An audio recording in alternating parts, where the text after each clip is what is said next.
UP PCS pre वाले इस video को पूरा जरूर देख के जाएं। यूपी पीसीएस में करीबन करंट अफेयर के सारे क्वेश्चन मिला के 38 से 40 सवाल आते हैं हर बार। पिछले एक साल का कंप्लीट कवरेज है, इसमें सब कुछ रिवाइज्ड और अपडेट करके फाइनल पापा वीडियो आप लोगों को दिया है।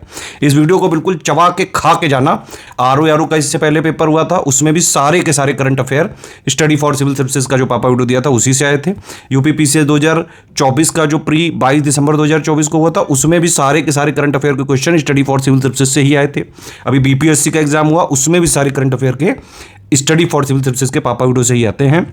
प्री के करीबन 20-21 दिन पहले जो हम वीडियो देते हैं, बस वही सफिशिएंट होता है अपने आप में। इसके साथ आप यूपी बजट का पापा वीडियो जो अभी इसी महीने 2-3 दिन पहले आपको लास्ट 12 मंथ का करंट अफेयर दिया है, वो देख डालो। पूरा यूपी का करंट हो गया है ना, क्योंकि 40 क्वेश्चन आते हैं करंट से, 30 के आसपास टोटल वाले से हो गए।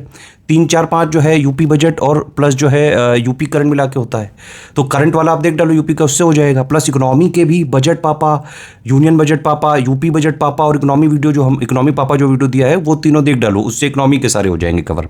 कोई और अपडेट होगा इकोनॉमी पापा में फिर से उसमें जो है चीज़ें दे दूंगा, लेकिन जो अभी आरओ के पहले दिया था इकोनॉमी पापा, उसको आप देख लेना। तो करंट अफेयर का ये पूरा जो है आपका कवर करा देगा यूपी पीसीएस का।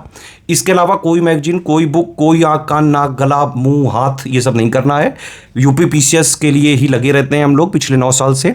हर बार पिछले कई सालों से सारे के सारे current affair study for civil services से ही आते रहे हैं, पीसीएस में ही नहीं, आरओ में, बीओ में भी। ठीक है, बाकी प्री का जो है अभी जितना दिन बचा हुआ है उसमें भी अगर एक कट ऑफ निकालने की एक जबरदस्त कोशिश करनी है आपको, तो आप एटलीस्ट ये जरूर करें कि लास्ट में एक रीडिंग आप पूरी कंपाइलेशन की सारे सब्जेक्ट की अपडेटेड और रिवाइज्ड वाला जो हमने पीडीएफ दी उससे पढ़ लो। ठीक है, उसको पढ़ जरूर लेना। और लास्ट में सारे सब्जेक्ट की लिस्टिंग्स आप जो है पीडीएफ जो है पढ़ लो, जो अपडेटेड और रिवाइज्ड इस बार का वर्जन दिया गया है।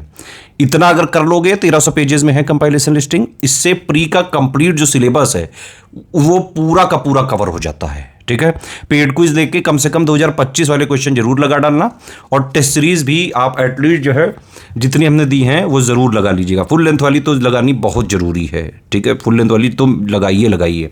इवन मैं आपको बताऊं, अगर आप एससीएस पेड क्विज और एससीएस टेस्ट सीरीज पूरी लगा लोगे, करीबन 50% सवाल आपको डायरेक्टली इनडायरेक्टली इन्हीं दोनों से देखने को मिल सकते हैं। तो चलिए अब भाई वीडियो वगैरह देखिए इसको, और इसमें कोई भी आपके जो क्वेश्चंस वगैरह पूछे गए उनके आप आंसर देने की कोशिश करिए।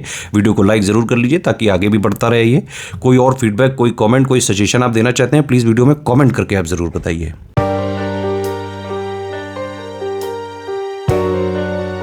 साइंस टेक में भी काफी महत्वपूर्ण घटनाक्रम हुआ है। India first indigenously developed 32 bit micro processor Vikram 3201 इसको अनवेल कर दिया है।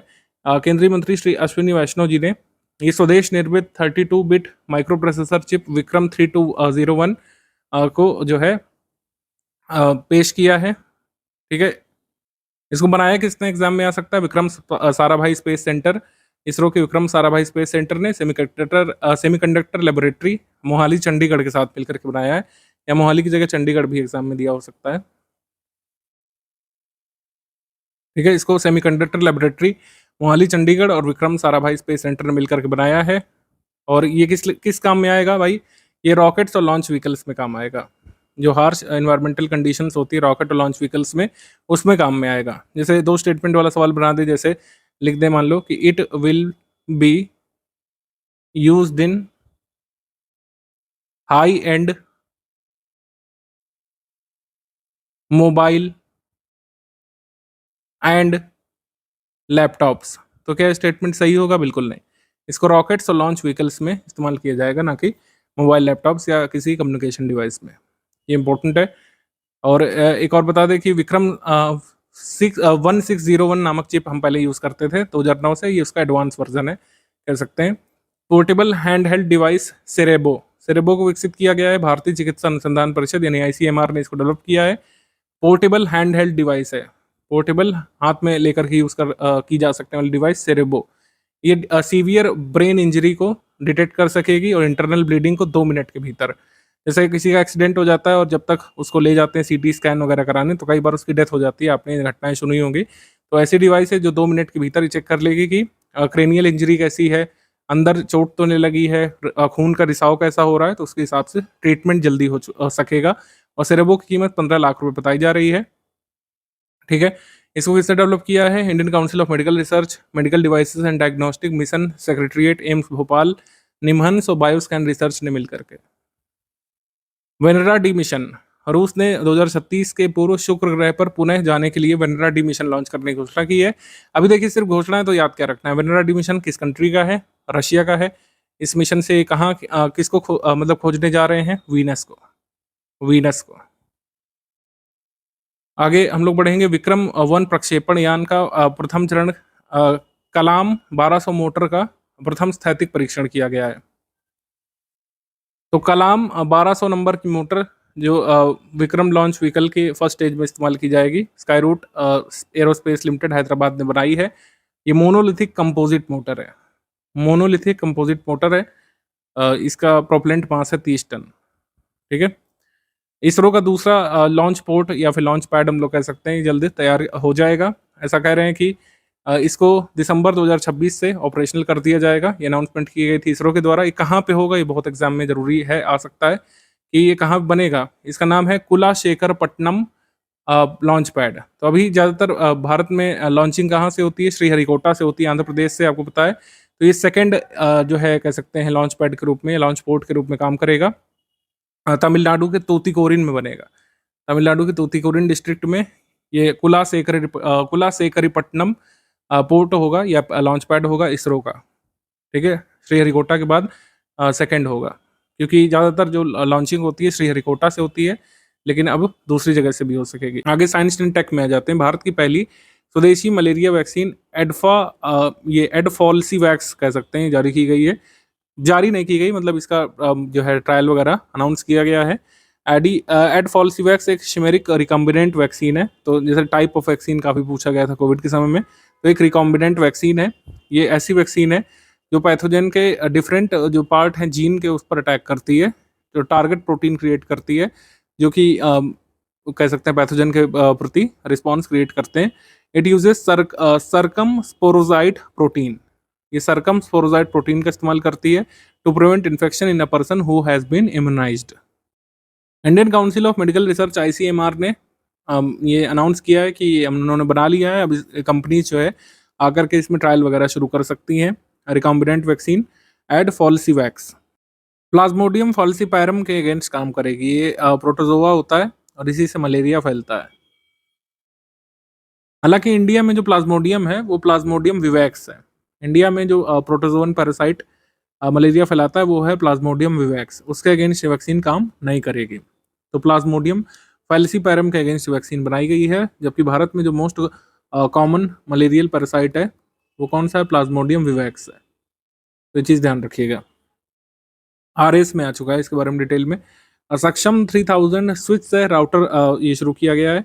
केंद्रीय राज्य मंत्री डॉक्टर पेम्मस्वामी चंद्रशेखरन ने जारी किया था। 25.6 टेराबिट प्रति सेकंड थ्रूपुट के साथ उच्च ऊर्जा क्षमता वाला एक राउटर है, जिसको हम लोग आगे 6G नेटवर्क, 5G नेटवर्क और AI बेस्ड टास्क के लिए इस्तेमाल कर सकते हैं। अभी जो राउटर है वो 3G 4G चलाते हैं, लेकिन ये सक्षम 3000 ये स्विच कम राउटर है, ये यूज़ किया जाएगा 5G और 6G स्पीड्स के लिए। इसको डेवलप किसने किया है? Centre for development of telematics के लिए C. ने जो है उसको डेवलप किया है। आगे हम लोग बढ़ेंगे। भारत की पहली निजी सैटेलाइट इंटरनेट सर्विस शुरू करने के लिए हरी झंडी दिखाई गई है। Green signal given to launch India's first private satellite internet service. Ananth technologies इस पर काम शुरू कर चुकी है और ये कह रहे हैं कि 2028 तक इसको डेवलप भी कर लेंगे। India's first private satellite based internet service, ये हैदराबाद बेस्ड कंपनी अनंत टेक्नोलॉजीज को हरी झंडी मिल गई इसके डेवलपमेंट के लिए। ठीक है। इन स्पेस ने इनको ग्रीन सिग्नल दे दिया है। स्विट्जरलैंड ने शिशुओं के लिए, इन्फेंट्स के लिए मलेरिया की दवा को मंजूर कर दिया है। इसे दूध में घोल करके पिलाया जा सकता है। ठीक है। इसका नाम क्या रखा गया है? इसका नाम रखा गया है स्विस मेडिक, मतलब ये स्विस मेडिक नामक जो मेडिकल अथॉरिटी है, इसने क्वाल्टम बेबी या रियामेट बेबी नाम से मलेरियल ड्रग यंग इन्फेंट्स के लिए अप्रूव कर दिया है स्विट्जरलैंड में। क्वाल्टम बेबी या रियामेट बेबी, क्वाल्टम बेबी या रियामेट बेबी को रेगुलेटरी कंफर्मेशन मिल गया है स्वीडन में बच्चों को देने के लिए।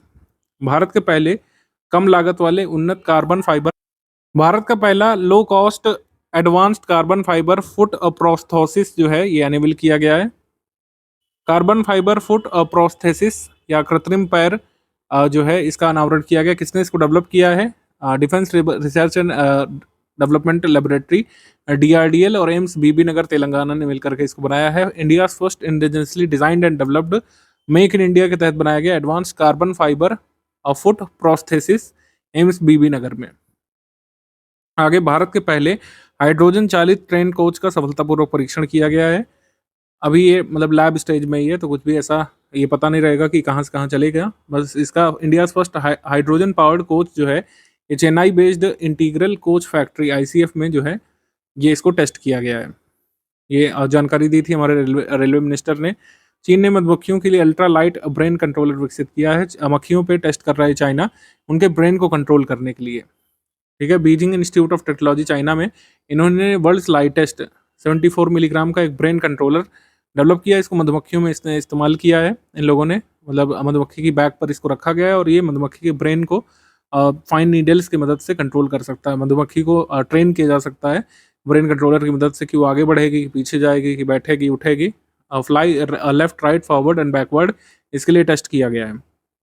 इसराइल का सबसे उन्नत संचार उपग्रह ड्रॉर 1 ये सफलतापूर्वक जो है प्रक्षेपित किया गया है। तो वही सिंपली पूछ सकते हैं कि ड्रॉर 1 जो है किस कंट्री का कह सकते हैं ये सैटेलाइट है। तो ड्रॉर 1 है इजराइल का सैटेलाइट, इसको लॉन्च किया गया था जुलाई में। साइंस एंड टेक्नोलॉजी देख लेते हैं जून मंथ 2025 में। साइंस टेक के सेक्शन में सबसे पहली इंपॉर्टेंट न्यूज़ उत्तर प्रदेश से जुड़ी है और ज़रूरी भी है। उत्तर प्रदेश में पहली बार प्रत्यक्ष रॉकेट प्रक्षेपण किया गया था। प्रत्यक्ष रॉकेट प्रक्षेपण कहाँ से किया गया था? उत्तर प्रदेश के कुशीनगर डिस्ट्रिक्ट से। सबसे की पॉइंट ये रहेगा, हमसे डायरेक्टली पूछ सकते हैं कि कहाँ से ये रॉकेट छोड़ा गया था। कुशीनगर उत्तर प्रदेश से।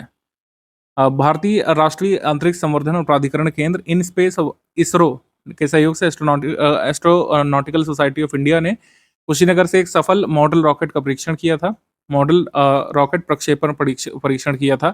उत्तर प्रदेश में रॉकेट के माध्यम से एक छोटे उपग्रह पेलोड का प्रक्षेपण किया गया था और इससे एक छोटा उपग्रह भी बाहर आया था। 15 किलोग्राम का मॉडल रॉकेट 1.12 किलोमीटर ऊपर गया था, जिससे एक छोटा सा उपग्रह भी बाहर निकल करके आया था। मतलब ये मॉडल के रूप में छोड़ा गया था, कोई एक्चुअल उपग्रह था नहीं। आगे है text to speech AI model Bulbul V2। सर्वम AI 11 भारतीय भाषाओं के समर्थन के साथ text to speech AI model Bulbul V2 launch करने वाला है। बुलबुल V2 की लेटेंसी काफ़ी कम होगी और सर्वम AI का यह मॉडल 10,000 अक्षरों के लिए 15 रुपये में सेवाएं प्रदान करने लायक होगा। मतलब टेक्स्ट टू स्पीच आप इसमें कर सकते हैं 10,000 कैरेक्टर्स के लिए 15 रुपये में। इसको भारत की सरकार द्वारा समर्थित स्टार्टअप कंपनी सर्वम AI ने लॉन्च किया है। Text to speech AI model Bulbul V2 11 Indian languages को सपोर्ट करेगा। ये सब डिटेल पूछी जाती हैं हमसे, एग्जाम पूछ सकते हैं भाई 3-4 स्टेटमेंट दे देंगे कि इसको किसने डेवलप किया है, सर्वम AI ने, और इसका नाम क्या है। इसका नाम है बुलबुल V2। कितने लैंग्वेजेस को सपोर्ट करेगा? 11। इसकी लेटेंसी है 0.398 सेकेंड। चीन द्वारा पेश किया गया पहला पूर्णतः स्वचालित इलेक्ट्रिक ट्रैक्टर, इसको होंगू T70 नाम दिया गया है। ये क्या कहते हैं, फुली ऑटोमेटिक इलेक्ट्रिक ट्रैक्टर है। लिथियम बैटरी से चलेगा और परमानेंट मैग्नेट सिंक्रोनस मोटर है इसमें। विदाउट ड्राइवर के इसको कृषि कार्यों में उपयोग किया जा सकता है। सब अभिनव कार्य चाइना ज़्यादातर करता रहता है। इस ट्रैक्टर का नाम है होंगू T70 fully automatic electric tractor. ये लॉन्च किया चाइना ने। आगे है देश का पहला कृत्रिम बुद्धिमत्ता या AI आधारित विशेष आर्थिक क्षेत्र। देश का पहला AI आधारित स्पेशल इकोनॉमिक जोन छत्तीसगढ़ के नवा रायपुर में 1000 करोड़ रुपए के निवेश से स्थापित किया जाएगा, अनाउंस किया गया है। और इसका विकास रैग बैंक डेटा सेंटर द्वारा किया जाएगा। वाणिज्य मंत्रालय द्वारा आधिकारिक रूप से इसको मंजूरी दे दी गई है। India first AI based special economic zone SEZ कहाँ पे? नवा रायपुर छत्तीसगढ़ में। नवा रायपुर छत्तीसगढ़ में। देश का पहला कृत्रिम बुद्धिमत्ता AI, अच्छा ये तो हम लोग देख चुके हैं। भारत की पहली full stack quantum valley, India first full stack quantum valley, ये कहाँ पे लगाई जाएगी? अमरावती में। अमरावती में शुरू होगी जनवरी 2026 से इसके शुरू होने की उम्मीद है। भारत की पहली क्वांटम कंप्यूटिंग वैली, जैसे सिलिकॉन वैली का कंसेप्ट आया था वैसे ये क्वांटम वैली कंसेप्ट शुरू होने जा रहा है अमरावती में, आंध्र प्रदेश के अमरावती में। Government of Andhra Pradesh, ministry of electronics and IT इन लोगों ने जो है कह सकते हैं कम्युनिकेट किया है। India first fully stack quantum valley ये सेटअप की जाएगी अमरावती में। विश्व का सबसे बड़ा दुर्लभ 48वां रक्त निगेटिव समूह, अंतर्राष्ट्रीय रक्त आधान सोसाइटी ने Gwada negative world's 48th blood group इसको खोजा है। ये ब्लड ग्रुप डिस्कवर किया गया था फ्रेंच ब्लड एस्टैब्लिशमेंट के द्वारा। उन्होंने सर्जरी के दौरान एक सैंपल लिया था, तो एक नया ब्लड ग्रुप सामने आया है, 48वां Gwada negative. Gwada negative French women में इसको खोजा गया है। नासा का अंतरिक्ष कार्यक्रम पूरा करने वाली पहली भारतीय दांगेती जानवी।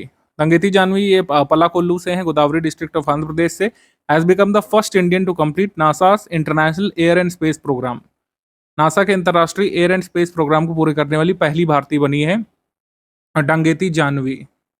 एक्सियम 4 मिशन ये तो चर्चा में है लगातार। इसमें भारत के कैप्टन जा रहे हैं शुभांशु शुक्ला, उन्होंने बात भी की है वहां पहुंच करके वीडियो कॉन्फ्रेंसिंग के माध्यम से। और स्पेस में जाने वाले दूसरे भारतीय बने हैं श्री राकेश शर्मा के बाद अंतर्राष्ट्रीय स्पेस स्टेशन ISS पर पहुंचने वाले पहले भारतीय व्यक्ति बनेंगे। ठीक है, और अंतरिक्ष में जाने वाले कुल मिलाकर 633वें यात्री बने हैं। भारत के साथ ही पोलैंड और हंगरी के देशों के अंतरिक्ष यात्री भी पहली बार अंतर्राष्ट्रीय स्टेशन की ओर गए थे एक्सियम 4 मिशन के तहत। 26 जून 2025 को एक्सियम 4 मिशन के पायलट शुभांशु शुक्ला ने ISS पर सफलतापूर्वक डॉकिंग की। और 1984 में भारतीय अंतरिक्ष यात्री राकेश शर्मा जी सबसे पहली बार सोवियत संघ यानी कि जो है रशिया के मिशन पर गए थे। सोयूज T11 अभियान के एक भाग के रूप में गए थे। तो शुभांशु शुक्ला ग्रुप कैप्टन वहां पे गए हैं, इनका नाम ध्यान रखिएगा। ये तो हम पहले भी बताते हुए चल रहे हैं, लेकिन एक बार फिर से रिमाइंड करा दिया हमने। देखिए, हमारा आयोग काफी बदमाश है और उसकी बदमाशी के लिए हमको तैयार रहना पड़ेगा। हमसे पूछ सकते हैं क्रम से लगाइए, इस पहले कौन स्पेस में गए थे भारतीय मूल के व्यक्ति और भारतीयों में। राकेश शर्मा यहाँ पे स्टार लगाया, तो इसका मतलब ये भारतीय मूल के हैं और मतलब भारतीय नागरिकता भी इनके पास थी। कल्पना चावला, इनका जन्म भारत में हुआ था, लेकिन अपने स्पेस मिशन के दौरान ये US की नागरिकता ले चुकी थी। सुनीता विलियम्स ऑलरेडी US की नागरिकता थी, उनके फादर इंडिया से थे। राजाचारी US की नागरिकता। शिरीषा बांदला आंध्र प्रदेश में जन्मी थी, US की नागरिकता। सिर्फ जहां स्टार लगा है शुभांशु शुक्ला सेकंड इंडियन इसलिए कहे जा रहे हैं राकेश शर्मा के बाद, क्योंकि इनके बीच के जितने भी मिशन रहे हैं ये भारतीय मूल के व्यक्तियों के थे। ये एक्चुअली भारतीय नागरिक नहीं थे, फुली भारतीय नागरिक नहीं थे। ठीक है, अपने स्पेस मिशन के समय। और ये क्रम से भी ध्यान रखिएगा, पहले कौन गया बाद में कौन गया। हाँ, इंटरनेशनल स्पेस स्टेशन तक पहुंचने वाले पहले होंगे शुभांशु शुक्ला। इनसे पहले इंटरनेशनल स्पेस स्टेशन तक कोई नहीं पहुंचा था। मई 2025 के करंट अफेयर देखेंगे।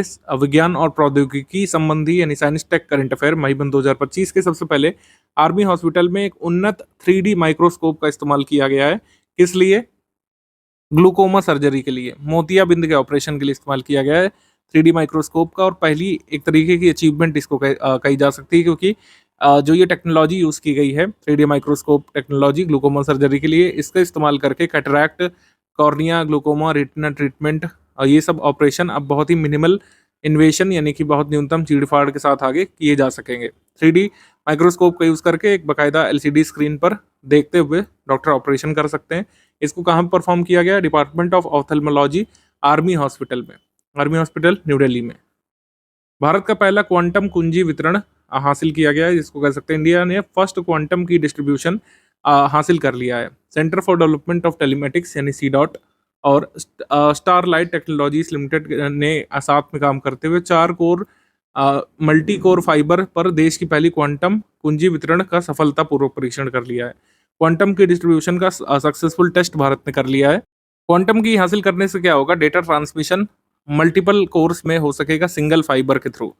With in single fibre multiple core data transmission हो सकेगा और इसका काफ़ी अच्छा अनुप्रयोग किया जा सकता है डिफेंस के सेक्टर में और हाई कटिंग एज सेक्टर में इसका इस्तेमाल किया जा सकता है। Physical separation of quantum and conventional signals in different course with in a single fibre. Multi core fibre technology ये पावरफुल सोल्यूशन प्रोवाइड करती है, जैसे डेटा ट्रांसमिशन मल्टीपल कोर में हो सकता है, सिंगल फाइबर में, जिससे स्पेस बचाई जा सकती है और इंफ्रास्ट्रक्चर कॉस्ट बचाई जा सकती है। तो क्वांटम की डिस्ट्रीब्यूशन भारत ने अप्रैल में अचीव किया। आगे satellite bus as a service programme. Satellite bus as a service कार्यक्रम किसने शुरू किया? इन स्पेस ने। Indian National Space Promotion and Authorisation Centre IN-SPACe ने satellite bus as a service programme शुरू किया है। इंडिया के प्राइवेट स्पेस प्लेयर्स जो हैं उनको मौका देना चाहते हैं कि वो अपने छोटे सैटेलाइट भेज सकें, छोटे पेलोड जो है भेज सकें इसरो के साथ सहयोग करके, इन स्पेस के साथ। इसको satellite bus as a service कहा गया है। विश्व का सबसे छोटा पेस मेकर विकसित किया नॉर्थ वेस्टर्न यूनिवर्सिटी के वैज्ञानिकों ने, जो कि US में है। अप्रैल 2025 में विश्व का सबसे छोटा पेस मेकर इन्होंने बनाया है।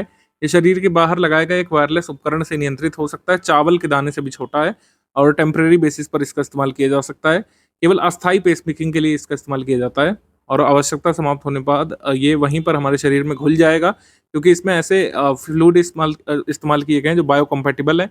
जब सारे कंपोनेंट बायोकम्पैटिबल हैं, हमारे शरीर के फ्लूइड्स में घुल जाएगा और हमारे शरीर को कोई नुकसान नहीं पहुंचाएगा।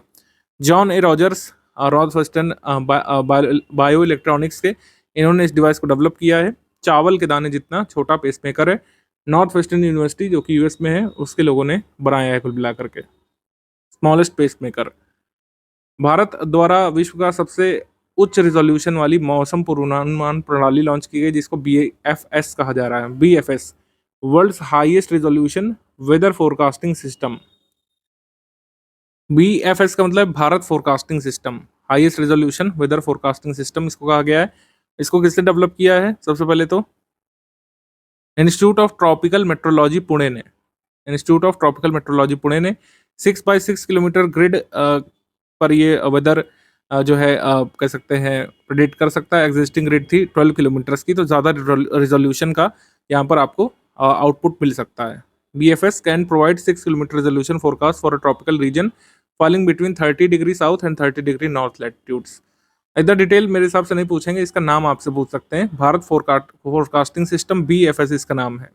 आगे बढ़ेंगे। चंद्रमा के लिए एक नेविगेशन सिस्टम विकसित किया गया। स्पेन की प्रौद्योगिकी कंपनी GMV ने एक ल्यूपिन नामक GPS like navigation system develop किया है मून के लिए, मई 2025 में। यूरोपियन स्पेस एजेंसी प्रोग्राम के अंतर्गत इसको डेवलप किया गया है। भारत में पहली बार विकसित HPV परीक्षण किट को मान्यता मिली है। जैव प्रौद्योगिकी विभाग ने अपने ग्रैंड चैलेंजेस ऑफ इंडिया के थ्रू इसको डेवलप कराया है। Human papilloma virus test kit, इससे HPV की टेस्टिंग की जा सकती है। HPV टेस्ट किट इसको अप्रूव कर दिया गया है। इसको Bengaluru based Molbio diagnostics limited और Pune based Mylab discovery solutions private limited ने साझेदारी में डेवलप किया है। Human papilloma virus test kit Bharat की पहली। आगे देश का पहला sovereign large language model. Bengaluru स्थित स्टार्टअप सर्वम AI को भारत द्वारा इंडिया AI मिशन के तहत सॉवरिन लार्ज लैंग्वेज मॉडल विकसित करने के लिए चुना गया था। बाद में 3 और स्टार्टअप को ये काम दिया गया। इसके बारे में हम वन लाइनर में डिस्कस करेंगे ही। पहले सिर्फ सर्वम AI को चुना गया था, बाद में 3 और स्टार्टअप्स को मौका दिया गया था जून 2025 में। ठीक है, सर्वम AI। जीनोम एडिटेड चावल की किस्में विकसित करने वाला विश्व का पहला देश भारत बन गया था। शिवराज सिंह चौहान जी ने आईकार नई दिल्ली में देश की पहली 2 जीनोम एडिटेड राइस की किस्मों की घोषणा की थी। इनका नाम क्या था? DRR राइस 100, इसको कमला नाम दिया गया था, DRR राइस 100 या कमला, और पूसा DST राइस 1। ये जीनोम एडिटेड राइस थे। जेनेटिकली मॉडिफाइड राइस अलग होते हैं, या फिर जेनेटिकली मॉडिफाइड प्रोडक्ट्स अलग होते हैं जिसमें फॉरेन DNA इंसर्ट किया जाता है। जेनेटिकली एडिटेड राइस वैराइटीज ऐसे होते हैं जिसमें कुछ खास नहीं करना पड़ता, मतलब नया फॉरेन DNA नहीं इंसर्ट करना पड़ता, एग्जिस्टिंग DNA सीक्वेंस में ही एडिटिंग की जाती है। ठीक है, इस टेक्नोलॉजी को कहा जाता है CRISPR, CRISPR। इस टेक्नोलॉजी के बारे में UKPSC ने अपने जून 2025 में हुए पेपर में भी पूछा है। 106 नंबर क्वेश्चन में UKPSC प्रीलिम्स ने पूछा था कि किस तकनीक का उपयोग रोगी की आनुवंशिक संरचना के आधार पर व्यक्तिगत दवा बनाने के लिए किया जा सकता है। इसका आंसर था CRISPR। ए ऑप्शन सही था। पर्सनलाइज्ड मेडिसिन के क्षेत्र में CRISPR का यूज किया जाता है। ये बेसिकली एक जीनोम एडिटिंग टेक्नोलॉजी है, जीन एडिटिंग टेक्नोलॉजी है, जीन संपादन प्रौद्योगिकी है। ये कैसे कार्य करती है? ये स्पेसिफिक जीन में ऑल्ट्रेशन कर सकती है बाय एडिंग, रिमूविंग और altering specific sections of DNA। मतलब DNA में छेड़छाड़ करके इसको अपने अनुरूप बनाया जा सकता है। किसी भी फॉरेन DNA को इसमें इंसर्ट नहीं किया जाता है। जो स्पेसिफिक DNA सीक्वेंस है उसको ऑल्टर किया जाता है, उसमें बदलाव किए जाते हैं, लेकिन उसमें कोई नया DNA नहीं जोड़ा जाता। तो जैसे एग्जाम में आ जाएगा कि क्या CRISPR टेक्नोलॉजी में हम लोग क्या नया DNA जोड़ते हैं, नया DNA सीक्वेंस क्या ऐड करते हैं? तो उत्तर हो जाएगा नहीं। इसमें कोई नया DNA सीक्वेंस नहीं जोड़ते हैं। एग्जिस्टिंग जो DNA होता है उसी में छेड़छाड़ करते हैं या फिर उसी में ऑल्ट्रेशन करते हैं। इसका उपयोग कहाँ पे किया जा सकता है? इसके अनुप्रयोग या उपयोग है फास्ट डायग्नोसिस में, बीमारी का जल्दी पकड़ बनाने में, मतलब बीमारी जल्दी से पता लगा लेने में, डायग्नोसिस तेज रखने में, treatment of genetic diseases, genetically linked diseases जो होती हैं जैसे सिकल सेल एनीमिया हो गया, ठीक है, और कैंसर वगैरह को भी ट्रीट करने के लिए इसका इस्तेमाल किया जा सकता है। ठीक है, क्योंकि इसमें जीनोम एडिटिंग का इस्तेमाल किया जा सकता है। तो fast diagnosis, treatment of genetic diseases में CRISPR का इस्तेमाल किया जा सकता है। और जो चावल की नई वैरायटी बनाई गई है उसमें यही तो किया गया है। कुछ स्पेसिफिक जो DNA सीक्वेंस है उसको ऑल्टर कर दिया गया है। इसका मतलब है कि राइस को इस तरीके से उसका डीएनए ऑल्टर किया गया है कि वो कम पानी ले, उसकी उपज बढ़े और भी जो है अपने तरीके से जो काम आपको राइस में करना था उसके हिसाब से जीनोम एडिटिंग की गई है। कम पानी ले, उपज ज़्यादा रहे और जो क्वालिटीज़ आपको राइस के भीतर चाहिए उसको पाने के लिए राइस में CRISPR टेक्नोलॉजी से जीनोम एडिटिंग की गई है, मतलब जीन एडिटिंग की गई है। तो इसलिए CRISPR टेक्नोलॉजी ज़रूरी है। मुझे लगता है कि मैंने पहले ही बता दिया है पहले के मंथली करंट अफेयर की वीडियो में, लेकिन ये आपको पता होना चाहिए। ये यूकेपीएससी ने पूछा है, आगे भी पूछा जा सकता है। तो जिनोम एडिटेड राइस की जो नई वैरायटी विकसित की गई है, DRR राइस 100 कमला और पूसा DST राइस 1, इसमें CRISPR का इस्तेमाल किया गया है। विश्व के सबसे बड़े सांप की खोज की गई थी अमेजोन फॉरेस्ट में, और यहीं पर सबसे बड़ा सांप पहले भी खोजा गया था। नर्दर्न ग्रीन एनाकोंडा खोजा गया है इक्वाडोर में अप्रैल 2025 में, और इसको सबसे बड़ा सांप घोषित किया गया है पूरे विश्व का। इससे पहले स्नेक कहाँ देखा गया था? Largest snake in the world green anaconda. Green anaconda खोजा गया था इसी अमेजन रीजन से, और वो लार्जेस्ट था, और इक्वाडोर से खोजा गया कुल मिला करके, ये ध्यान रखिएगा। साउथ अमेरिकन कंट्री इक्वाडोर से नॉर्दर्न ग्रीन एनाकोंडा सांप की प्रजाति खोज की गई है। इसकी लंबाई करीब 7.5 मीटर है। आगे, स्ट्रेटोस्फेरिक एयरशिप प्लेटफॉर्म का उड़ान परीक्षण। रक्षा अनुसंधान विकास संगठन DRDO ने मध्य प्रदेश के श्योपुर परीक्षण स्थल से स्ट्रेटोस्फेरिक एयरशिप प्लेटफॉर्म की पहली उड़ान का सफल परीक्षण किया गया था। इसका रणनीतिक उपयोग क्या हो सकता है? अर्थ ऑब्जर्वेशन के लिए, बॉर्डर सर्विलांस के लिए, डिजास्टर मैनेजमेंट के लिए, एनवायरमेंटल मॉनिटरिंग के लिए और कम्युनिकेशन रिले के लिए। क्या टेस्ट किया गया? Stratospheric airship platform, Sheopur site, Madhya Pradesh में, ये याद रखिएगा। आगे है EOS-9। EOS-9 earth observation satellite. EOS-9 ये इसरो लॉन्च करता है जितने भी अर्थ ऑब्जर्वेशन सैटेलाइट्स होते हैं। इसरो ने आंध्र प्रदेश के श्रीहरिकोटा स्थित सतीश धवन केंद्र से EOS-9 उपग्रह, जिसे RISAT-1B के नाम से भी जाना जाता है, इसका प्रक्षेपण किया था PSLV C-61 रॉकेट से। इसमें तकनीकी खराबी आ गई थी तो मिशन विफल हो गया था। EOS-9 ये छोड़ा जाना था, इससे पहले EOS-8 तक हम लोग छोड़ चुके हैं। तो EOS-9 जिसको RISAT-1B भी कहा जाता है, इसको छोड़ा गया था, लेकिन PSLV C-61 रॉकेट में कुछ तकनीकी खराबी आ जाने के कारण ये मिशन फेल हुआ था। अब जाहिर सी बात है कि अब फेल हुआ तो दोबारा इसको छोड़ा जाएगा कभी ना कभी। EOS सैटेलाइट ये 101वां नंबर मिशन था इसरो का। इसरो का 101वां नंबर मिशन था ये earth observation satellite number 9। EOS-9 का उपयोग हम लोग कहाँ करने वाले हैं? एग्रीकल्चर में, फॉरेस्ट्री मॉनिटरिंग में, डिजास्टर मैनेजमेंट में, अर्बन प्लानिंग में और नेशनल सिक्योरिटी के लिए भी। एडवांस इमेजिंग टेक्नोलॉजी का यूज़ करेगा ये। High quality pictures adverse condition में भी निकाल करके देगा। Agriculture, forest, water resources, minerals, ये सब मैनेज करने के लिए इसका इस्तेमाल किया जाएगा। PSLV C-61 रॉकेट से इसको छोड़ा गया था, ये ध्यान रखिएगा। हालांकि ये विफल रहा तो जाहिर सी बात है आगे फ्यूचर में कभी ना कभी ये छोड़ा जाएगा सैटेलाइट। आगे हम लोग बढ़ेंगे भारतीय अंतरिक्ष केंद्र। भारतीय अंतरिक्ष केंद्र बहुत लॉन्ग टर्म प्रोजेक्ट है, ये अभी से अनाउंस कर दिया गया है। तो आपको क्या याद रखना चाहिए कि इसमें मॉड्यूल्स की संख्या 5 होगी। इसका निर्माण प्रक्रिया, कंस्ट्रक्शन प्रोसेस कुछ फेजेस में होगा।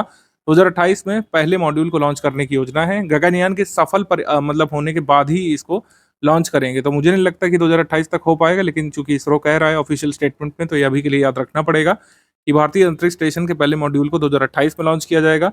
इसका लक्ष्य है कि एक इंडियन स्पेस स्टेशन, भारतीय स्पेस स्टेशन को 2035 तक पूरी तरीके से चालू कर लेना बहुत महत्वाकांक्षी लक्ष्य है।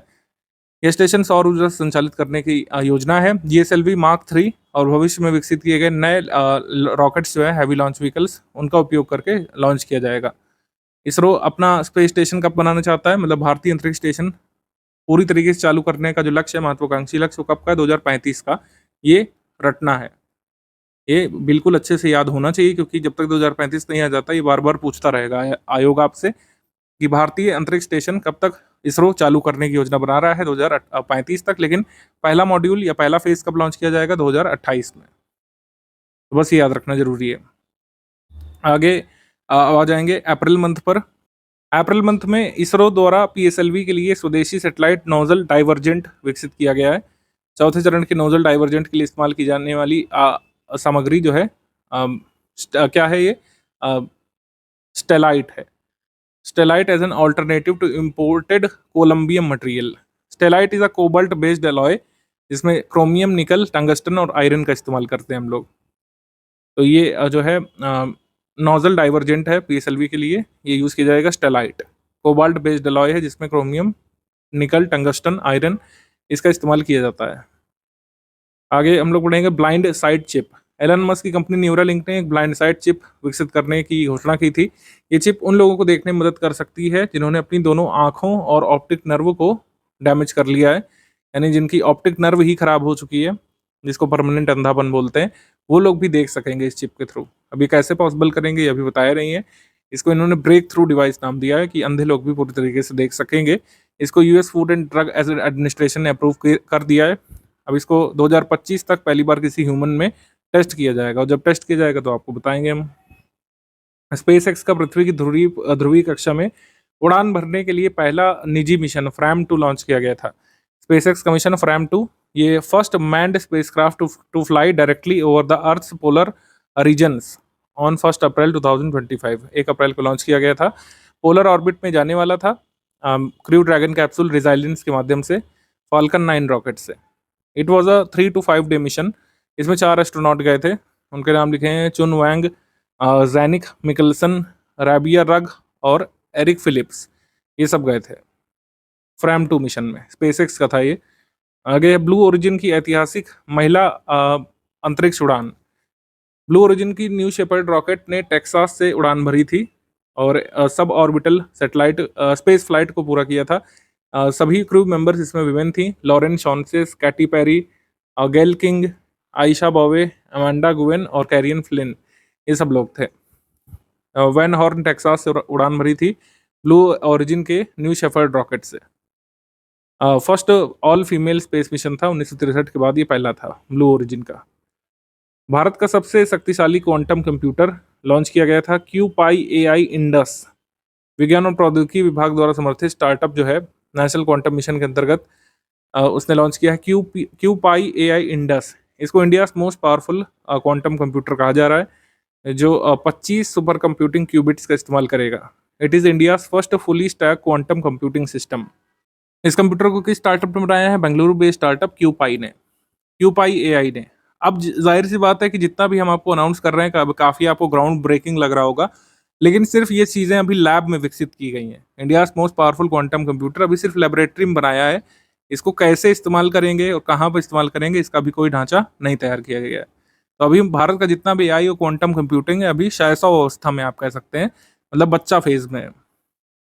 आगे है new variety of sweet potato orange flash. इसको आईकार CTCRI ने डेवलप किया है, यानी central tuber crops research institute, इसने डेवलप किया है फ्लैश स्वीट पोटैटो, जिससे ट्राइबल फूड सिक्योरिटी इंप्रूव की जा सके। केरला, ओडिशा, वेस्ट बंगाल, कर्नाटक में जो ये ऑरेंज फ्लैश वाला स्वीट पोटैटो, यानी ऐसा चुकंदर जिसमें जो अंदर का भाग है वो ऑरेंज टाइप का निकलेगा, इसमें बीटा कैरोटीन की मात्रा अधिक रखी गई है। इसको फोर्टिफाई किया गया जिससे ट्राइबल रीजन्स में बीटा कैरोटीन की कमी पूरी की जा सके। जीन एडिटिंग और क्लोनिंग तकनीक द्वारा विकसित डायर वुल्फ का पुनर्जीवन ये किया गया था। कोलोसल बायोसाइंसेस, ये कंपनी डल्लास में काम करती है यूएस में। World's only extinction prevention company, इन्होंने अनाउंस किया था कि इन्होंने जो डायर वुल्फ है इसको एक्सटेंशन से बाहर निकाला है, यानी कि 13,000 पुराने दांत से इन्होंने एक डायर वुल्फ को डी एक्सटिंक्ट किया है, मतलब जैसे जुरासिक में आप देखते हैं ग्राउंड ब्रेकिंग, ऐसा इन्होंने अनाउंसमेंट की थी।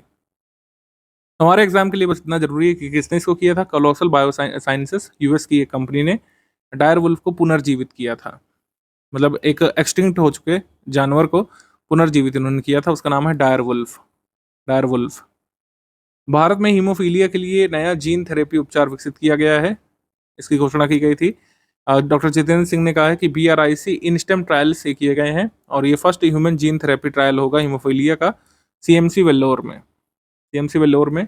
ये थेरेपी थक के कारक के बार बार इंजेक्ट किए जाने की प्रक्रिया की जगह ले सकती है। मतलब जो हीमोफीलिया होता है इसमें यही तो होता है कि ब्लड का थक्का नहीं जमता है, किसी को इंजरी हो गई तो उसका पूरा खून बह जाता है, थक्का जमता ही नहीं है, तो क्लॉटिंग फैक्टर को बार बार इंजेक्ट करना पड़ता है आपको शरीर में, अभी यही होता है। लेकिन इसका परमानेंट इलाज मतलब कह सकते हैं खोजा जा रहा है। 5 पेशेंट्स में ट्रायल टेस्ट किया गया है। नई टेक्नोलॉजी हीमोफीलिया के ट्रीटमेंट के लिए जीन थेरेपी की अब देखते हैं ये सफलता इसको मिलती है कि नहीं। हमारे एग्जाम में क्या पूछ सकते हैं कि क्लिनिकल ट्रायल कहाँ पे किया गया है 5 पेशेंट के ऊपर, सीएमसी वेलोर में। आगे आ जाते हैं मार्च मंथ पर। चैटबॉट ग्रॉक 3 चर्चा में जो लोग ट्विटर चलाते हैं उनको पता है, एलॉन मस्क की आर्टिफिशियल इंटेलिजेंस स्टार्टअप XAI ने इसको बनाया है। Chatbot Grok smart search engine है, who has the ability to answer with logical thinking. कई सारे लोगों ने मीम वगैरह भी इससे बनाए थे ग्रॉक से, कुछ लोग बनाते भी हैं। आदित्य L1 ने पहली बार सौर ज्वाला कर्नल की तस्वीर ली थी। आदित्य L1 ने जो है अपने सूट पेलोड से जो है फर्स्ट फ्लेयर कर्नल जो लोअर सोलर एटमॉस्फेयर में इसकी फर्स्ट इमेज कैप्चर की थी। सूट पेलोड ने डिटेक्ट किया था नियर अल्ट्रावायलेट वेवलेंथ रेंज में, ठीक है, जो अभी तक इतनी डिटेल में कभी भी इतनी महत्वपूर्ण तस्वीर नहीं ली गई है कर्नल की।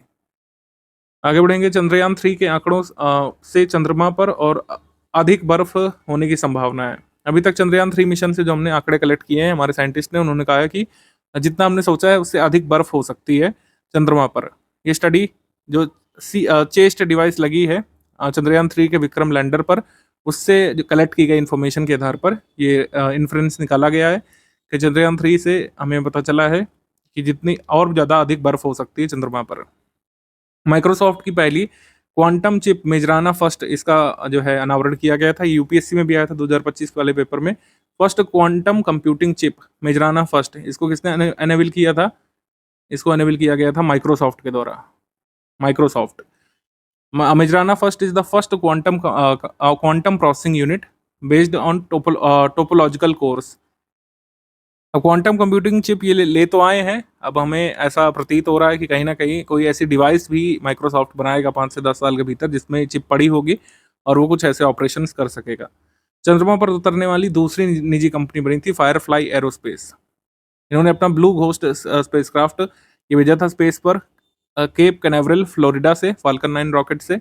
Blue ghost spacecraft Firefly aerospace company ने भेजा था, जो कि एक प्राइवेट स्पेस कंपनी है अमेरिका की। तो ये सेकंड कंपनी है। फर्स्ट कौन थी? ह्यूस्टन बेस्ड कंपनी एक इंट्यूटिव मशीन्स थी, उन्होंने सबसे पहली बार अपने ओडिशियस लैंडर को भेजा था फरवरी 2024 में, लास्ट ईयर। उसके बाद ये सेकंड प्राइवेट कंपनी बन गई है जिसने मून पर लैंड किया है। आगे बढ़ेंगे। अंतरिक्ष यात्री सुनीता विलियम्स और बिच वल्मर की अंतरिक्ष पर मतलब ये अंतरिक्ष से भारत की पृथ्वी पर वापसी हुई थी 9 महीने बिताने के बाद। 9 महीने बिताने के बाद पृथ्वी पर सफलतापूर्वक इनकी वापसी हुई थी।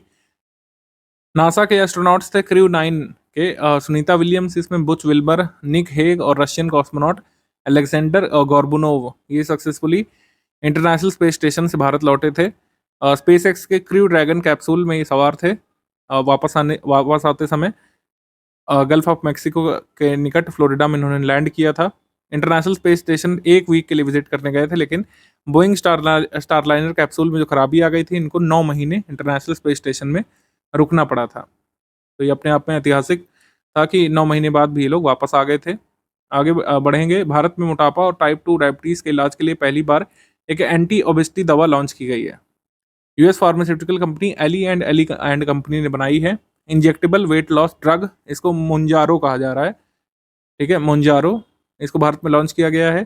Central drug standards control organisation CDSCO Bharat में वो बॉडी है जो दवाओं को अप्रूव करती है, मान्यता देती है। तो CDSCO का मान्यता इनको मिल चुका है और ये भारत में लॉन्च हो चुकी है। इसमें कहा गया जिनका BMI 30 से अधिक है या 25 से 29 के रेंज में है, वो एक बार इंजेक्शन लेकर के अपना वेट लॉस कर सकते हैं। बेसिकली इसमें ग्लूकोज डिपेंडेंट इंसुलिनोट्रोपिक पॉलीपेप्टाइड का इस्तेमाल किया गया है। ये एक हार्मोन रिसेप्टर्स हैं जो ओबेसिटी टाइप 2 डायबिटीज़ को कंट्रोल करता है। मतलब हमारे शरीर में फैट जो स्टोर होता है उसको स्टोर होने से रोकता है एक तरीके से। इस वजह से टाइप 2 डायबिटीज़ और मोटापे की बचत हो सकती है।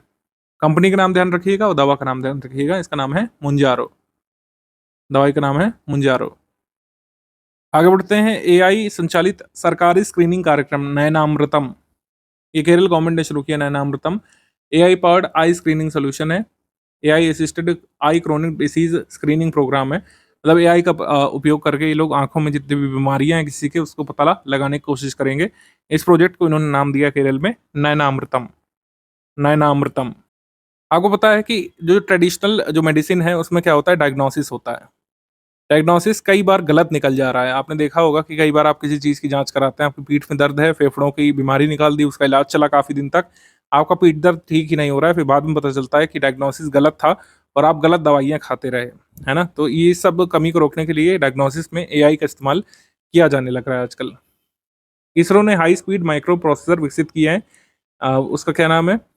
हाई स्पीड माइक्रो प्रोसेसर जो डेवलप किए हैं सेमीकंडक्टर लेबोरेटरी चंडीगढ़ ने और इसरो के विक्रम साराभाई स्पेस सेंटर ने 32 बीट का माइक्रो प्रोसेसर डेवलप किया। इसका नाम है विक्रम 3201 और कल्पना 3201। तो विक्रम साराभाई और कल्पना चावला को समर्पित ये बनाए गए माइक्रो प्रोसेसर इसरो के द्वारा। कल्पना और विक्रम भारत की पहली स्वदेशी एमआरआई मशीन डेवलप की गई है। अभी तक आपको जान करके आश्चर्य होगा कि भारत में एमआरआई तक अपना नहीं था। भारत ने पहला एमआरआई मशीन इंडिजिनसली डेवलप्ड इसको इंस्टॉल किया है एम्स दिल्ली में। एम्स दिल्ली में अक्टूबर में इंस्टॉल किया है। भारत में जितने भी हेल्थ केयर इक्विपमेंट्स हैं इसमें से 80 से 85% हेल्थ केयर सिस्टम्स इम्पोर्टेड हैं कहीं ना कहीं से किसी दूसरे देश से, लेकिन पहली बार एमआरआई मशीन लगाई गई है एम्स दिल्ली में। First indigenous MRI machine. इसको किसने डेवलप किया है? Society for applied microwave electronics engineering and research Sameer ने। एक ऑटोनॉमस R&D लेबोरेटरी मुंबई में department of electronics government of India के अंतर्गत काम करती है। आगे हम लोग बढ़ेंगे।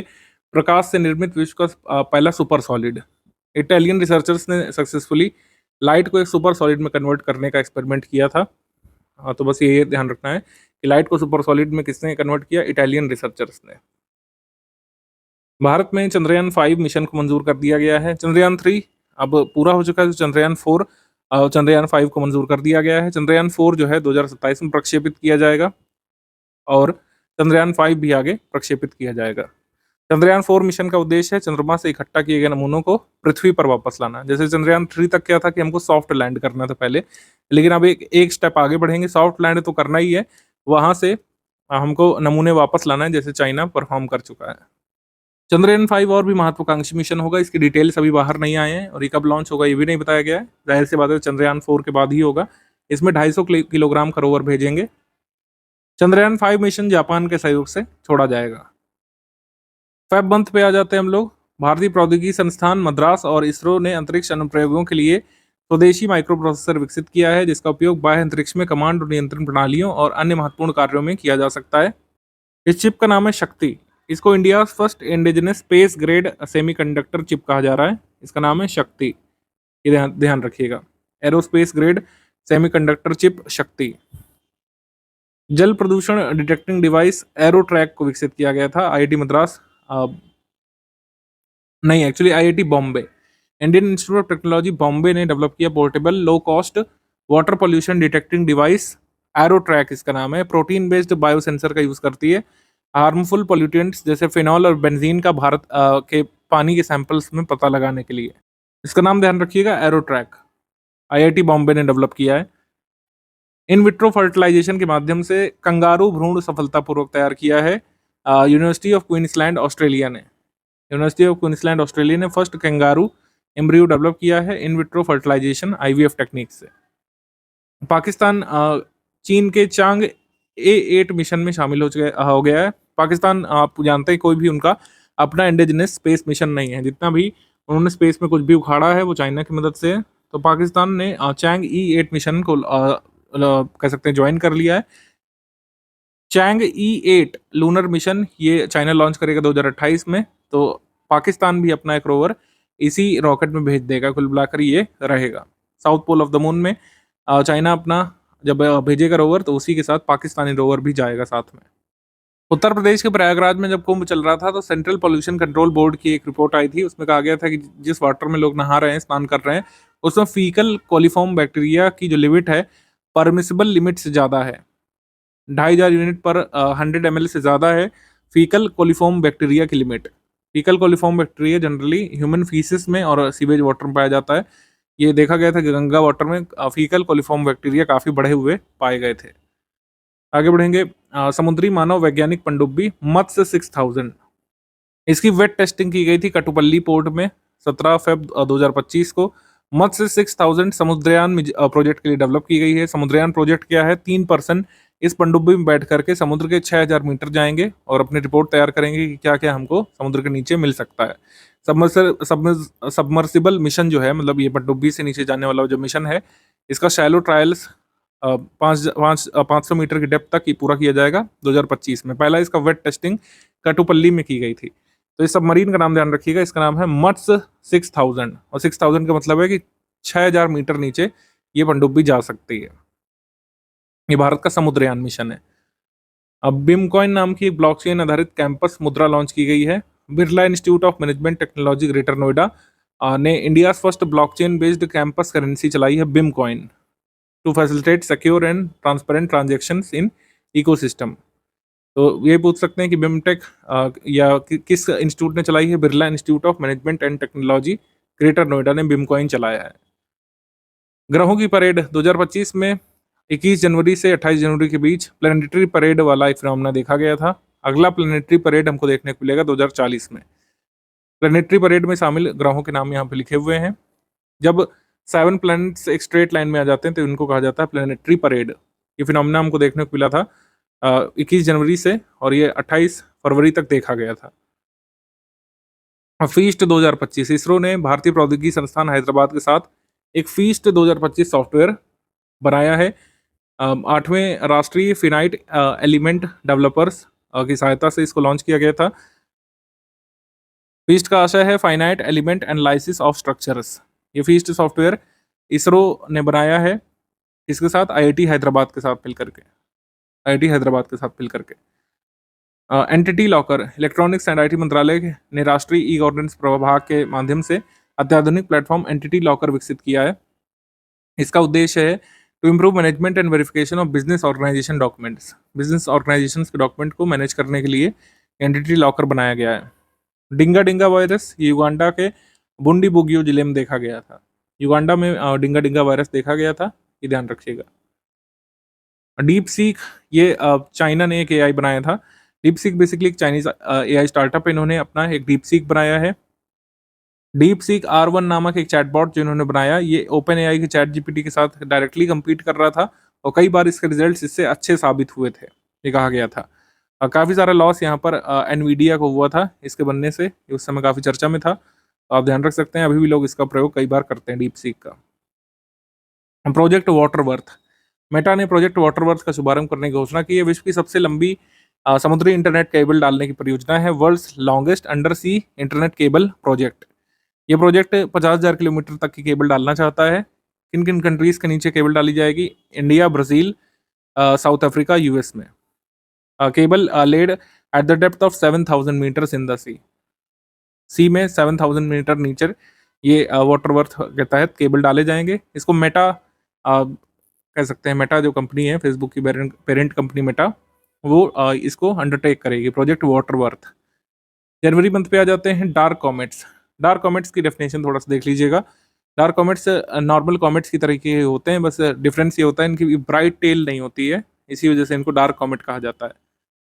डार्क कॉमेट कोई नई फिनोमिना नहीं है, इसको सबसे पहले 2016 में खोजा गया था, और ये ध्यान रख सकते हैं।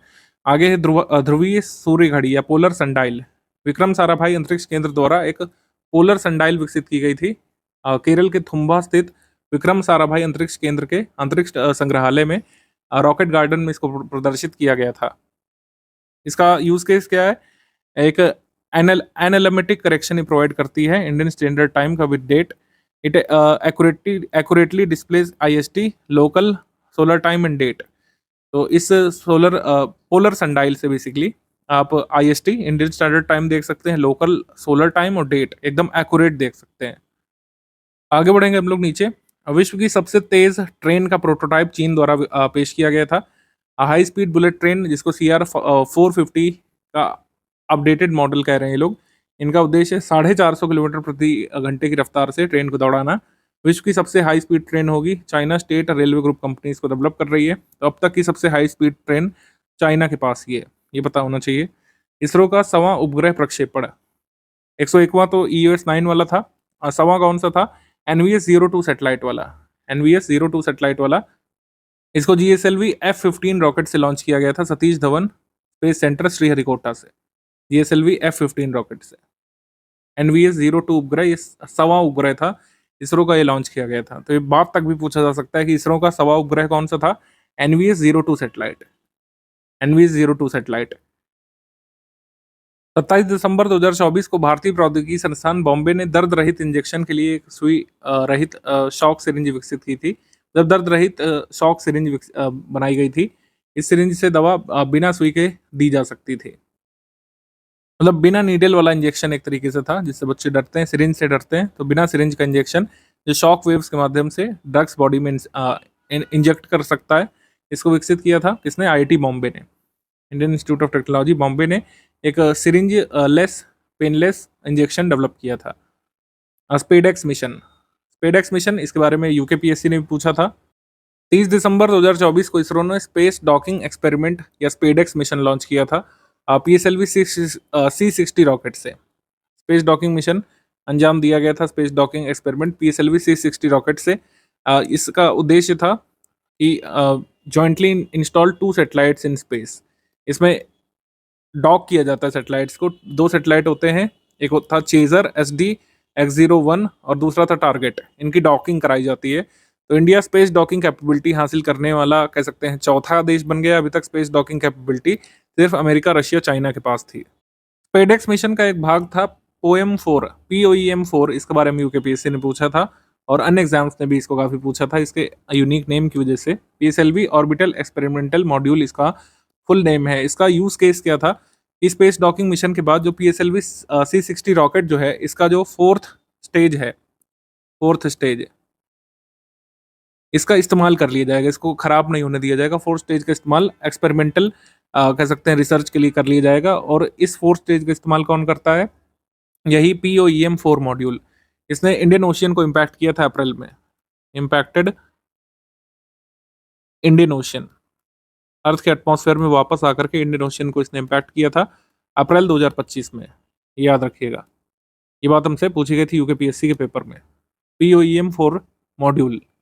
जनरेशन बीटा ये टर्म चर्चा में था। 1 जनवरी 2025 को रात 12:03 पर आइजोल में एक बच्चा पैदा हुआ था, एक बेबी। उसको भारत का पहला बीटा जनरेशन बेबी कहा गया था। फर्स्ट बीटा जनरेशन बेबी ये बना था baby Frankie. First beta generation baby ये बना था। चिल्ड्रंस जो बर्थ करेंगे, यानी जो जन्म ले चुके हैं 1 जनवरी 2025 से लेकर 2039 तक, ये जनरेशन बीटा या जन बीटा की कैटेगरी में आएंगे। पाकिस्तान की पहली स्वदेशी सैटेलाइट EO1 लॉन्च की गई थी। इलेक्ट्रो ऑप्टिकल उपग्रह को चीन के जिक्वान सैटेलाइट लॉन्च सेंटर से इन्होंने लॉन्च किया था। पाकिस्तान की स्पेस एजेंसी सुपार्को ने बनाया था, लेकिन जैसे मैंने बताया कि स्पेस में जो भी कुछ भी पाकिस्तान का गया है सब चाइना का गया है, याद रखिएगा। इलेक्ट्रो ऑप्टिकल सैटेलाइट ये जिक्वान सैटेलाइट लॉन्च सेंटर से चाइना से पाकिस्तान ने लॉन्च किया था।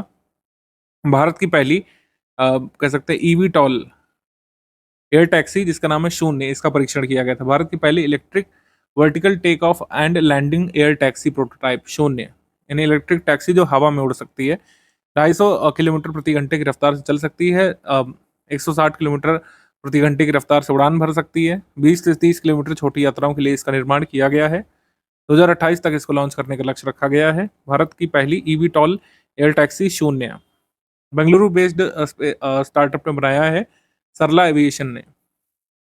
सरला एविएशन भारत का पहला आयुर्वेदिक डायग्नोस्टिक उपकरण नाड़ी तरंगिनी अत्रेय इनोवेशन कंपनी ने पुणे में बनाया है आयुर्वेदिक पल्स डायग्नोस्टिक डिवाइस नाड़ी तरंगिनी। जैसे वैद्य लोग जो है क्या करते थे, नाड़ी देखते थे, आपकी पल्स वगैरह चेक करते थे, उससे कई सारी छिपी हुई बीमारियां वो लोग पता लगा लेते थे। ऐसी डिवाइस ये डेवलप की गई है आयुर्वेदा के क्षेत्र में। India first Ayurvedic medical device है। इसको हालांकि बाकायदा टेस्ट किया गया और उसको central drugs standards control organisation का अप्रूवल भी मिला है, CDSCO का। इसको प्रोफेसर JB जोशी और डॉक्टर अनुरुद्धा जोशी ने डेवलप किया है। Indian institute of technology Bombay में रिसर्च के दौरान इसको डेवलप किया गया है। मतलब इसका कह सकते हैं निर्माण यहाँ पे किया गया था, बाकी इसका प्रोडक्शन किसने किया है? अत्रेय इनोवेशन कंपनी ने। अत्रेय इनोवेशन कंपनी ने डेवलप किया है इसको। क्रिएट या कह सकते हैं इसका एक्सपेरिमेंट कहाँ पे किया गया था? Indian institute of technology Bombay में। आगे बढ़ेंगे हम लोग विज्ञान प्रौद्योगिकी। दिसंबर मंथ में दक्षिण प्रशांत में विश्व का सबसे बड़ा एकल स्टैंड अलोन मूंगा ये खोजा गया था। World's largest coral discovered in South Pacific. National Geographic Society Pristine Seas team ने डिस्कवर किया था world's largest stand alone coral Pacific Ocean में। सोलोमन आइलैंड के निकट। एवरेज ब्लू व्हेल से बड़ा साइज है। लार्जेस्ट स्टैंड अलोन कोरल इसको कहा जा रहा है, 300 से 500 साल पुराना है। सोलोमन आइलैंड के निकट इसको खोजा गया था। ई कचरे से सोना निकालने के लिए हाइब्रिड एरोजोल विकसित किया गया था। भारतीय शिक्षा और अनुसंधान संस्थान पुणे के शोधकर्ताओं ने एक हाइब्रिड एरोजोल विकसित किया है, जिससे ई वेस्ट से जो है गोल्ड एक्सट्रैक्ट किया जा सकेगा। कई बार इलेक्ट्रॉनिक कंपोनेंट्स जो होते हैं उसमें थोड़ी मात्रा में गोल्ड का इस्तेमाल किया जाता है, तो उसको एक्सट्रैक्ट करने के लिए ये एरोजेल विकसित किया है Indian institute of science education and research Pune ने। अंतरिक्ष में सबसे लंबे समय तक स्पेस वॉक करने का रिकॉर्ड किसने बनाया है? चाइना के तियांगयांग स्पेस स्टेशन के यात्रियों ने, काई सूजी ने और सॉन्ग लिंगडंग ने वर्ल्ड रिकॉर्ड बनाया स्पेस वॉक का 9 आवर्स का। चाइनीज एस्ट्रोनॉट्स ने अमेरिकन एस्ट्रोनॉट जेम्स वॉस और सूसन हेल्म्स का रिकॉर्ड तोड़ दिया है। यूरोपियन अंतरिक्ष एजेंसी के प्रोबा 3 उपग्रह का प्रक्षेपण किया गया था पीएसएलवी C-59 रॉकेट से। पीएसएलवी C-59 रॉकेट से छोड़ा गया था प्रोबा 3 को। प्रोजेक्ट ऑनबोर्ड ऑटोनॉमी 3 सैटेलाइट, ये प्रोबा 3 सैटेलाइट किसका है? यूरोपियन स्पेस एजेंसी का है, ईएसए का है।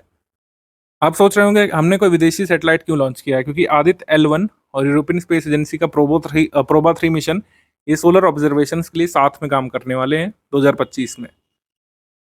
ये आ सकता है एग्जाम में, ध्यान रखिएगा। प्रोबा 3 सैटेलाइट ईएसए का किसके साथ काम करेगा? आदित्य L1 के साथ। भारत का पहला कीटनाशक रोधी बॉडी सूट ये किसान कवच जारी किया गया था।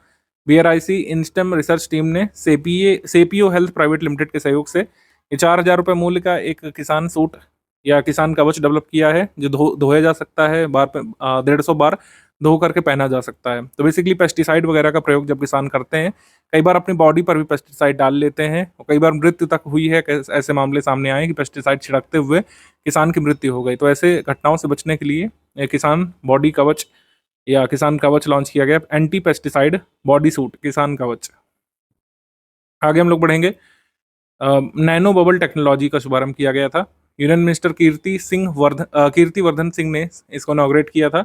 Nano bubble technology national zoological park Delhi में for cleaning and purification of water, aquatic animals की हेल्थ को प्रमोट करने के लिए। भारत का पहला हाइपरलूप टेस्ट ट्रैक, इसको भारतीय प्रौद्योगिकी संस्थान मद्रास द्वारा विकसित किया गया था। 410 मीटर लंबा hyperloop test track. Hyperloop test track को ऐसा बनाया गया है कि कोई भी गाड़ी 1100 किलोमीटर पर आवर की रफ्तार से इसमें टेस्ट की जा सकती है और 360 किलोमीटर की एवरेज स्पीड की गाड़ी यहाँ पे टेस्ट की जा सकती है ऑपरेशनल स्पीड पर। फ्रिक्शनलेस वैक्यूम सील्ड इन्वायरमेंट होता है, मतलब एक टनल टाइप की बना दी जाती है जिसमें कोई हवा नहीं होती है, कोई भी कुछ नहीं होता है, वैक्यूम वाला इन्वायरमेंट होता है कि आप आवाज भी देंगे तब भी कुछ नहीं जाएगा, तो जिससे फ्रिक्शनलेस इंजन चल सकता है। और हाइपरलूप टेस्ट ट्रैक का सिर्फ ये कि शैशो स्टेज है, जैसा मैंने बताया कि ये सिर्फ टेस्टिंग के लिए है। हाइपरलूप टेस्ट ट्रैक वैसे तो भारत की महत्वाकांक्षी परियोजना है कि ये चलाएंगे, पुणे से मुंबई तक चलाने की इसमें योजना है, लेकिन फुल स्केल ऑपरेशन तभी हो पाएगा जब कई बार टेस्टिंग हो चुकी होगी। अभी तो सिर्फ आईआईटी मद्रास ने हाइपरलूप टेस्ट ट्रैक बनाया है 410 मीटर लंबा, इसमें अभी ट्रेनों की टेस्टिंग होगी। लेकिन यही पूछा जा सकता है कि भारत का पहला हाइपरलूप टेस्ट ट्रैक कहाँ पे बनाया गया है? आईआईटी मद्रास द्वारा बनाया गया है, 410 मीटर लंबा। और भारत की महत्वाकांक्षी परियोजना क्या है? Full scale hyperloop project Bharat का कहाँ से कहाँ तक चलाने वाला है? मुंबई पुणे के बीच, यानी एक ऐसी हाई स्पीड ट्रेन चलेगी बिना स्टॉपेज के, एक ऐसे बंद सुरंग में जिसमें बहुत हाई स्पीड में ट्रेन दौड़ाई जा सके। इसी को हाइपरलूप टेस्ट ट्रैक बोलते हैं। आगे बढ़ेंगे। विश्व का अभी तक का सबसे ज्ञात जहरीला पौधा जिम्पी, इसको खोजा गया था। विश्व का सबसे जहरीला पौधा, इसको ऑस्ट्रेलियन स्टिंगिंग ट्री कहा जाता है। इसको ऑस्ट्रेलिया के रेन फॉरेस्ट में खोजा गया था, इंडोनेशिया और मोलक्कास में। ऑस्ट्रेलियन स्टिंगिंग ट्री इसको कहा गया था। ये न्यूरोटॉक्सिन रिलीज करते हैं इसके पत्ते, जिससे पर्सन मर भी सकता है। ये एक्चुअली क्या करता है कि इसके पॉइजन से पर्सन अपनी कह सकते हैं जान लेने के लिए आतुर हो जाता है। जिम्पी। आगे नवंबर मंथ में देश का मार्स और चंद्र का पहला एनालॉग अंतरिक्ष मिशन इसरो ने लॉन्च किया था। इंडिया का पहला एनालॉग मिशन लेह लद्दाख में। इसको human space flight centre ISRO, Akash space studio, university of Ladakh, IIT Delhi ने लॉन्च किया था इंटरप्लेनेटरी हैबिटेट और एक्सप्लोर करने के लिए कि क्या बेस स्टेशन हम अर्थ से बाहर भी लगा सकते हैं। अब आपको समझ में नहीं आया होगा, मैं आपको समझाता हूँ कि ये मिशन है मार्स का, लेकिन ये एक एनालॉग मिशन है, यानी कि लद्दाख में कुछ ऐसी जगह खोजी है इसरो ने जिसको हम मार्स जैसा बना सकते हैं। मतलब एक पर्टिकुलर जगह को लद्दाख में ऐसा क्रिएट कर सकते हैं जितना हमें मार्स के बारे में पता है वैसा एनवायरनमेंट आर्टिफिशियली वहां पर क्रिएट कर सकते हैं। इसी को मार्स एनालॉग मिशन कहा जा सकता है। मार्स एंड मून जैसी परिस्थितियां लद्दाख में डेवलप करके वहां पे रिसर्च की जा सकती है। तो मार्स और चंद्र के लिए एनालॉग मिशन कहाँ पे लॉन्च किया गया? लेह लद्दाख में। विश्व का पहला लकड़ी का उपग्रह लिग्नोसैट। विश्व का पहला लकड़ी का उपग्रह किसने बनाया? जापान की क्योटो यूनिवर्सिटी और Japan aerospace exploration company JAXA ने। ये बनाया गया है होनोकी मंगोलिया वुड से। इस सैटेलाइट का उद्देश्य है कि क्या स्पेस में हम वुड और वुडन स्ट्रक्चर्स का यूज कर सकते हैं कि नहीं, इसको टेस्ट करना। ये उद्देश्य है लिग्नोसैट का। लिग्नोसैट जापान की क्योटो यूनिवर्सिटी ने डेवलप किया है जाक्सा के सहयोग से। आगे बढ़ेंगे। स्पेसएक्स द्वारा इसरो का GST-N2 उपग्रह सफलतापूर्वक लॉन्च किया गया था। इसरो का एडवांस कम्युनिकेशन सैटेलाइट GSAT-N2 या GSAT-20 फाल्कन 9 रॉकेट से छोड़ा गया था स्पेसएक्स के द्वारा। Biodegradable foam. ये बायोडिग्रेडेबल फोम विकसित किया गया इंस्टीट्यूट ऑफ साइंसेस के रिसर्चर्स ने। बायोडिग्रेडेबल फोम ये डिकम्पोज हो सकता है within 3 hours when expose to eco friendly solvent. भारतीय प्रौद्योगिकी संस्थान कानपुर ने गायब होने वाला कपड़ा बनाया मेटा मटेरियल। मेटा मटेरियल ये डिसेपरिंग फैब्रिक है और सरफेस क्लोकिंग सिस्टम का इसमें इस्तेमाल किया जाता है। बेसिकली ये उन जगहों पर काम आएगा जब दुश्मन का रडार हमें खोज रहा होगा और हमारे सैनिक जब ये पहने होंगे, हमारे सोल्जर्स या एयरक्राफ्ट या ड्रोन इस कपड़े से ढके होंगे तो उनके रडार में नहीं आएंगे, उनके रडार में डिटेक्ट नहीं हो पाएंगे। Thermal इमेजर्स, infrared cameras, wound sensors, इसमें ये डिटेक्ट नहीं हो पाएगा ये कपड़ा। ये डिसेपरिंग फैब्रिक डिस्कवर किया है IIT कानपुर के रिसर्चर्स ने। इसको कहा गया है मेटा मटेरियल। मेटा मटेरियल इसका इस्तेमाल सैनिकों, विमानों, ड्रोन्स के द्वारा किया जा सकता है। आगे बढ़ेंगे। न्यू इंसुलिन, नई तरीके की इंसुलिन डिस्कवर की गई है। इसका नाम है NNC-2215। ये डेवलप की गई इंटरनेशनल टीम जिसमें डेनमार्क, UK और चेक रिपब्लिक के साइंटिस्ट शामिल थे। यूनिवर्सिटी ऑफ ब्रिस्टल का सहयोग इसमें लिया गया है। Insulin conjugate consisting synthetically paired glucose binding macro cycles and glucoside, नई तरीके की इंसुलिन विकसित की गई है। अक्टूबर मंथ पे आ जाते हैं। एशिया का सबसे बड़ा इमेजिंग टेलीस्कोप, इसका उद्घाटन किया गया था शेरनकोव एक्सपेरिमेंट ऑब्जर्वेटरी में।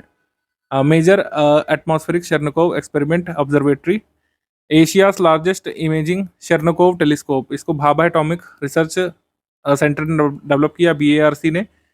डिपार्टमेंट ऑफ एटॉमिक एनर्जी के सेक्रेटरी और चेयरपर्सन और एटॉमिक एनर्जी कमीशन के चेयरपर्सन डॉक्टर अजीत कुमार मोहंती ने इसको हानले लद्दाख में लॉन्च किया था। एशियाज लार्जेस्ट इमेजिंग टेलीस्कोप, इसके बारे में RS ने पूछा था। RS पेपर जो हुआ था 2024 का, राजस्थान PCS प्रीलिम्स, उसमें पूछा गया था और 4 स्टेटमेंट इसमें पूछे गए थे। पहला तो यही कि किसने बनाया है? BARC ने। इसको इनॉग्रेट किसने किया था? अजीत कुमार मोहंती जी ने, चेयरपर्सन एटॉमिक एनर्जी कमीशन के, हानले लद्दाख में। और ये जो है एशियाज लार्जेस्ट शेरनकोव टेलीस्कोप है। 4300 मीटर की हाइट पर स्थित है, ऑल्टीट्यूड पर। Highest of its kind telescope है पूरे विश्व का, सबसे ऊंची जगह पर इंस्टॉल किया गया। और इलेक्ट्रॉनिक्स कॉर्पोरेशन ऑफ इंडिया के सहयोग से BARC ने इसको डेवलप किया है। तो ये ध्यान रखिएगा, RS में ये पूछा गया था क्वेश्चन। यूरोपा का क्लिपर मिशन देख लेते हैं। नासा का यूरोपा क्लिपर मिशन 14 अक्टूबर 2024 को नासा के कैनेडी स्पेस सेंटर से स्पेसएक्स फाल्कन हैवी रॉकेट से लॉन्च किया गया था। 6 वर्षों में अपने गंतव्य तक पहुंचेगा, अप्रैल 2030 तक। बृहस्पति के चंद्रमा यूरोपा का अन्वेषण करना इसका उद्देश्य है। यूरोपा क्लिपर मिशन ये नासा का है। आगे, भारत की पहली बायोपॉलीमर सुविधा का उद्घाटन किया गया था। भारत की पहली बायोपॉलीमर डिमॉन्स्ट्रेशन फैसिलिटी ये जेजुरी पुणे में लॉन्च की गई थी, जेजुरी पुणे में। 5G open radio access network परीक्षण प्रयोगशाला का उद्घाटन किया था ज्योतिरादित्य सिंधिया जी ने बेंगलुरु में। CDOT centre for development of telematics Bengaluru में।